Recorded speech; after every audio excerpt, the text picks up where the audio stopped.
Welcome back. State lawmakers are working on a new bill focusing on left lane drivers. Our traffic anchor Yasmin Julmis joins us now with a look at how this bill could impact you.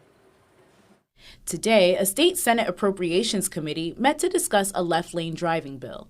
I first told you about Senate Bill 464 last month when it was discussed with the Senate's Transportation Committee. The bill would prohibit motorists from driving on the left lane of any road with a speed limit of 65 miles per hour or higher, except for when they're passing another vehicle, preparing to exit, or if they're directed to by an official traffic device.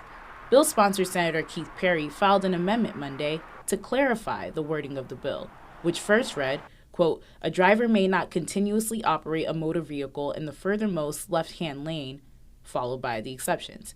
The now approved amendment removes the word continuously, indicating that a highway driver can't drive in that lane at all. So the goal is to have people stay out of the left lane.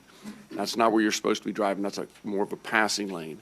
Now, would law enforcement give you a ticket for just being over there if there's no traffic on the road?